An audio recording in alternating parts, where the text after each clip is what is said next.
ደረሰ፣ ዳረችው፣ በራሷ ቤት እያኖረችው ነው። ተመልከቱ እንግዲህ እና በእናቱ ስም ከሆነ እንዴት ነው ሚስቱ የምትካፈለው ቤቱን ማለት ነው?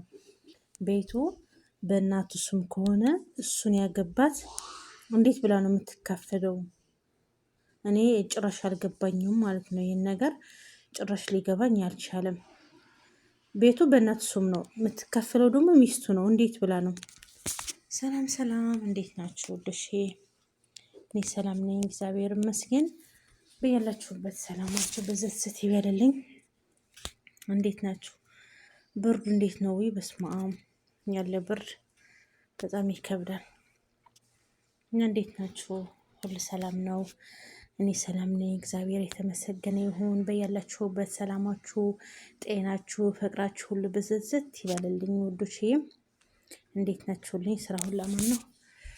እና ያው ቪዲዮ እንደሰማነው ነው። እኔ ጭራሽ አልገባኝም ማለት ነው። ምክንያቱም እናቱ ስደት ሆና ቤት ሰራች። ቤት ሰርታ ደግሞ ልጇ ሚስት አመጣ። ሚስት ከመጣ በኋላ ቤቱን እንዳለ የቤት እቃ ተሟልቷል። እኔ እስከ መጨረሻ ያዳመጥኩት ማለት ነው። እንዳለ ቤቱን የቤት እቃ ተሟልቷል ማለት ነው። ከዛ ሲጋቡ አልተስማሙም፣ ባልና ሚስት ማለት ነው። ሳይስማሙ ሲቀሩ ቤቱን ክፈለኝ አለችው። ቤት እንዴት ክፍልሻለሁ? ቤት እኮ የእናቴ ነው፣ ንብረቱም የእናቴ ነው። እኔና አንቺ እናቴ እስከምትመጣ ነው እንጂ እዚህ የገባ ነው እና እንዴት አካፍልሻለሁ? እቃውም ሁሉም ነገር እናቴ ናት ያሟላችው፣ እስከምትመጣ ድረስ ነው እዚህ ቆዩ ብላን ነው እንጂ ሁሉም ነገር ታውቂያለሽ። ስለዚህ እንዴት እከፍልሻለሁ ምናምን ስላት፣ አይ ትከፍለኛለህ፣ ሁሉም ነገር ደግሞ እናቴ ያው ቀጥታ መጥታ ልትገባ ነው ቤቱን የሰራችው፣ እቃዋን ሁሉ ነገር ያሟላችው። ስለዚህ እሷን የሁላ ኪሳራ አድርጋለች። ወርቅ ገዝታለች፣ ሰርግ ሰርታለች፣ ብዙ ወጪ አድርጋለች እናቴ። እና ከዚህ በላይ ደግሞ እንዴት ብላ ነው ለራሷ የሰራችው ቤት እንዴት እኔ እና አንቺ እንካፈላለን ስላት፣ አይ ክፈለኝ አልከፍልሽም ስላት፣ እንዴት አትከፍለኝም? ሚስትህ ነኝ፣ የ80 ሚስት ስለሆንኩኝ ለምን አትከፍለኝም ብላ ወደ ፍርድ ቤት ከሰሰች። ፍርድ ቤት ስትከስ ደግሞ ቤቱም ግማሽ ስጣት፣ ንብረቱም ግማሽ ስጣት ተባለ ማለት ነው። ይህ ነገር እንዴት ብሎ ነው? ወይ እሷ እዛ ጋ የሆነ ሰው አላት ማለት ነው እንጂ ፍርድ ቤት የምሰራ ማለት ነው። በእናቱ ስም ከሆነ ቤቱን አታገኝም እሷ። በእናቱ ስም በሱ ስም ከሆነ ግዴታ ነው ይደርሳታል። አሁን ቤቱ ያለው በእናቱ ስም ነው፣ እሷ ደግሞ እየተካፈለች ነው። ይሄ ነገር እንዴት ነው? እንዴት ብሎ ነው እንደዚህ የሚሆነው? አንድ ቤት በሱ ስም ከሆነ ነው እንጂ ይሄ ቤት የምትካፈለው። ቤቱም በእናቱ ስም ነው፣ ኑሮትም በእናቱ ስም ነው የተገዛው። ሁሉ እንዳለ የቤት እቃ የተገዛው በእናቱ ስም ነው። የቤቱም ደረሰኝ አለኝ ያለ ነው ሁሉም ነገር። እንዴት ብሎ ነው የሚካፈለው? በእናቱ ስም ሲሆን ቤቱ ሚስቱ እንዴት ብላ ነው የምትካፈለው ማለት ነው? እኔ ግራ የገባኝ ነገር ይሄ ነው ማለት ነው። ሲጀመር በእናቱ ስም ከሆነ እንዴት እሷን ፍርድ ቤት ፈረደላት? አንድ ነገር ማለት ነው። በስሱም ቢሆን አው ሚስቱ ናት፣ የ80 ሚስቱ ናት፣ ልትካፈል ትችላለች። በእናቱ ስም ግን እንዴት ተካፈለች ነው እኔ ግራ የገባኝ ነገር ማለት ነው። ይሄን ነው ምንድነው? ይሄ ፍርድ ቤት ምንድነው? በገንዘብ ነው እንደ የሚሰራው? እኔ በጣም ግራ ገብቶኛል። እዚህ ሳውዲ ስንት ዓመት የለፋችበት መከራዋን አይታ ወርቅ ገዝታ አልብሳ ሰርግ ሰርታ አምጥታ ደግሞ እንደዚህ ከድካም ላይ ድካም ደግሞ የራሷ የሰራችው ቤት መካፈል ማለት በጣም ከባድ ነው። እኔ እንጃ፣ እኔ በጣም ነው የከበደኝ ማለት ነው። በጣም ደግሞ አሳዘነችኝ። ህይወቷና ጊዜዋን አቃጥላ እድሜዋን ጨርሳ እዚህ ቤት ሰርታ የልጄን ደስታ ላይ ብላ ሰርግ ሰርታ የሁላ ገንዘብ ጨርሳ ሙሽራ ብላ አምጥታ እንደዚህ ስትሆን ደግሞ አልወለዱም፣ ምን አላሉም፣ ብዙ አመት አልተቀመጡም። አሁን ለአሁን ነው ማለት ነው ተጋቡ፣ ተፋቶ በቃ። ለዚህ ደግሞ ቤቱን እንዴት ነው ለሷን የተፈረደባት ግማሽ እንድትወስድ እቃውን ግማሽ እንድትወስድ? ምን አይነት ፍርድ ቤት ነው እንደዚህ የፈረደላት? እንዴትስ ብሎ ይሆናል እንደዚህ? በእናቱ ስም እያለ የእሱ ሚስት የምትካፈለው እንዴት ብላ ነው? እኔ ለራሴ በቃ አልገባኝም፣ ግራ ገብቶኛል ማለት ነው። ምክንያቱም በስሱም ከሆነ አዎ ትክክል፣ ባሏ ስለሆነ ልትካፈል ትችላለች። በእናት ስም ግን እንዴት ብላ ነው ለእሷ ቤቱንና ንብረቱን የተፈረደባት ግማሽ እንድትወስድም ማለት ነው? ይኮ እንጃ። ያው እንግዲህ ወይ እዛ የሚሰራ ቤተሰብ ሊኖራት ይችላል እንጂ ካላንድ ነገር ደግሞ እንደዚህ አይደረግም ማለት ነው። ባለፈው የሰማሁት እኔ ማለት ነው የሆነ ልጅ አንዲት ሴትና አንዲት ወንድ አባትና እናታቸው ሞተ ማለት ነው። ሁለቱም ሲሞቱ ቤቱ በእነሱ ስም ነው፣ በአባታቸው ስም ማለት ነው። ያው ለብዙ ዓመታት አብረው ቆይተዋል። ትንሽ እያሉ ነው የሞቱት።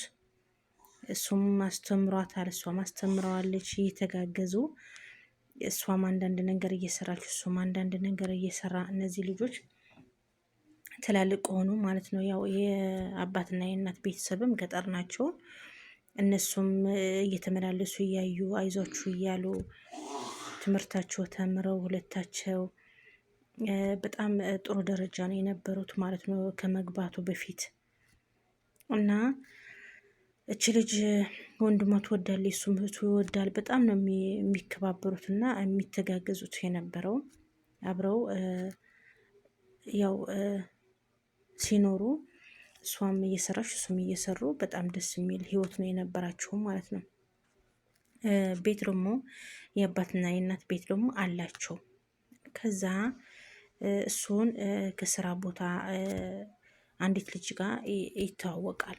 ሲተዋወቁ በጓደኝነት ቆዩና ከዛ ምን አለችው፣ በቃ ጋብቻ እናድርግ፣ እንግዲህ አንተም ታውቀኛለህ፣ እኔም አውቅሃለሁ፣ የስራ ሰው ነህ፣ እኔም የስራ ሰው ነኝ እና በቃ እንጋባ አለችው፣ ጓደኛው ማለት ነው፣ ፍቅረኛው።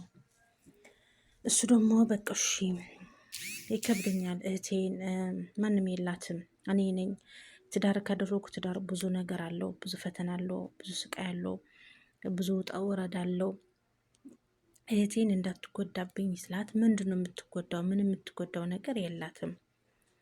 እኔ እናንተ ትዳር ስላደረግነ እህትህ ምንም አይነት ጉዳት የሚደርስባት ነገር የለም።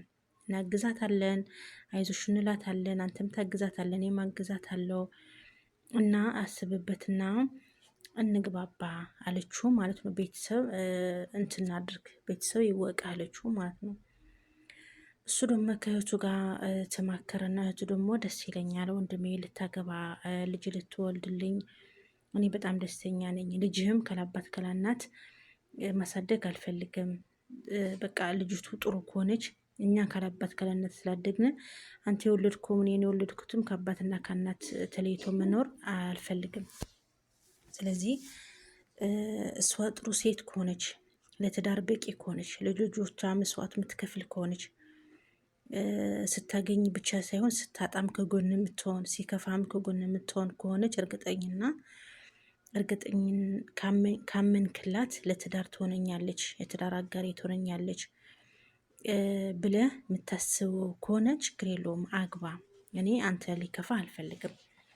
ነገ አንተ የወለድካቸው ልጆቹም ደግሞ ተለያይቶ ሊኖሩ አልፈልግም።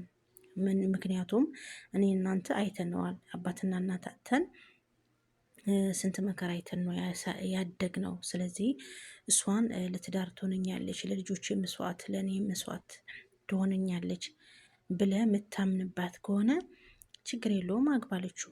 ከዛ ተግባቡ። አገባትና አብረው እየኖሩ መጨረሻ ላይ ምን አደረገች? በቃ ቤቱን ለባሏ አሳመነችው። በቃ እህቱን ጠላት። ሊያያትም አልፈልግም፣ ሊያናግራትም አልፈልግም። በቃ እህቱን አየና ጠላት ሆነች ማለት ነው። በቃ ቤተሰቡ ልገረመው። እንዴት በእህቱ እንደዚህ ያስቻለው? እህቱን እኮ በጣም ይወድ ነበር። እህቱን እኮ በእሷ የመጣበት እኮ አይወድም ነበር። እና እንዴት እንደዚህ የሆነ ብሎ ቤተሰብ በቃ ጭንቀት ላይ ናቸው። በጣም ነው እንትን ያሉት ግራ የተጋቡት ማለት ነው። ምክንያቱም እህቱን ይወዳል፣ ተከባክቦ ነው ያሳደጋት። እሷም እንደዛ ተጋግዘው አንዲት ቤት ሆኖ ማለት ነው። ከዛ ግን በቃ እህቱን ላየት አልፈለግም። ቤተሰብ ተጨነቀ፣ ግራ ገባውና ምንድነው ነገሩ ብሎ ሲጠይቁ ምንም ነገር የለም አለ። በቃ ምንም በቃ ላናግራት አልፈልግም፣ አትምጣኝ ወደ ቤቴ፣ ቤቷ ቁጭ ትበል ምናምን ብሎ ከዛ እሷ ቀንና ሌሊት እያለቀሰች ቤተክርስቲያን እየሄደች ወንድሜ ሆኖ ነው የምነክቶት ነው እንደዚህ አልነበረ ምናምን ሆኖ ነው ምናምን እያለች ስትጨናነቅ ማለት ነው። ከዛ ያው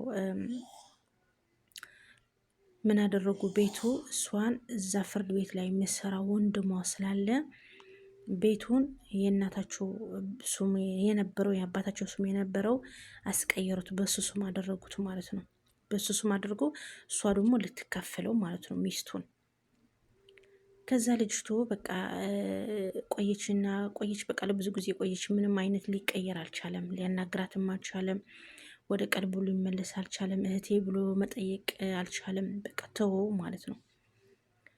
ሁሉም ነገር እርግፍ አድርጎ ሲተወ በቃ ሰው ቤተሰብ ደግሞ በቃ ቤታችሁን ተካፈሉ፣ ችግር የለውም ወንድምሽ ነው የት አይሄድም፣ በቃ የሆነ ነገር ሆኗል፣ አንቺ ታገሹ፣ በቃ መጥፎ ነገር እንዳትናገሪ፣ እሱ የሆነ ነገር ስለሆነ ነው እንጂ ወዶ አይደለም ብለው ቤተሰብ እያሳመኗት ለሷ ማለት ነው። እሷ ደግሞ በቃ ምንም ነገር አላለችም። እኔ ወንድሜ በቃ ያናግረኝ፣ ወንድሜ እወደዋለሁ፣ ወንድሜ አከብረዋለሁ፣ እንዴት ተወኝ፣ በህፃኔን ያልተወኝ አሁን እንዴት ይተወኛል እያለች ማለት ነው።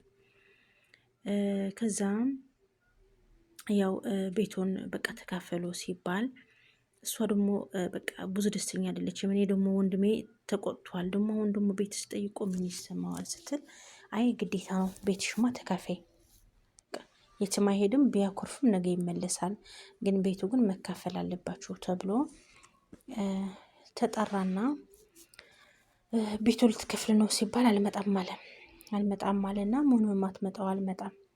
መጨረሻ ላይ በሽማግሌ ሲይዙት ማለት ነው እንዳለ የአባታቸው ስም የነበረው ወርቄቱን በራሱ ስም አድርጎታል ማለት ነው። ይሄ እንደዚህ ያደረገውን በምን ምክንያት ነው? እዛ ፍርድ ቤት የሚሰራ ወንድም ስላላት ሚስቱ ማለት ነው። እሷ እህቱ በማታቀው በራሱ ስም አደረገ። ባልና ሚስት ባለቤት ሆኑ ማለት ነው። እሷን የአባቷና የእናቷን ቤት በሱ ስም አድርጎ የባልና የሚስት አደረገው ማለት ነው። ስለዚህ እንደዚህ አይነት ነገርም ሊኖር ይችላል። እንደዚህ አይነት ነገር አለ ነው እንጂ በሱ በእናቱ ስም ሆኖ የልጇ ሚስት መካፈል አትችልም። ግን እንደዚህ አይነት ነገር ካለ ቤተሰብ እዛ ፍርድ ቤት ውስጥ የሚሰሩ ካሉ ሊያደርጉ ይችላሉ ማለት ነው። እና ውዶችዬ ከእንደዚህ አይነት ነገር እግዚአብሔር ይጠብቀን። እንደዚህ ስደት ሆነን ብዙ መንከራይተን ብዙ ተሰቃይተን እየሰራን ቀንና ሌት ቆመን እየሰራን እንደዚህ ነገር ሲያጋጥመን በጣም ልቤ ይነካል ማለት ነው። ልቤ ይሰብራል። ሰርቻለሁ፣ ቤቴ ምቃዬ ማስገብቻለሁ፣ አገሬ ሄጄ እረፍት ወስዳለሁ፣ እረፍት ያስፈልገኛል ብለን በምናስብበት እንደዚህ አይነት ነገር ሲገጥመን በጣም ከባድ ነው ማለት ነው። በእኔ ቦታ በጣም ከባድ ነው እና ውዶቼ እግዚአብሔር አምላክ እንደዚህ አይነት ነገር ይጠብቀን። ቪዲዮ ሸር ላይ ኮሜንት እያደረጋችሁ አበረታቱኝ። ቤተሰብ ያልሆናችሁ ደግሞ ሰብስክራይብ በማድረግ ቤተሰብ ሁኑ። አመሰግናለሁ።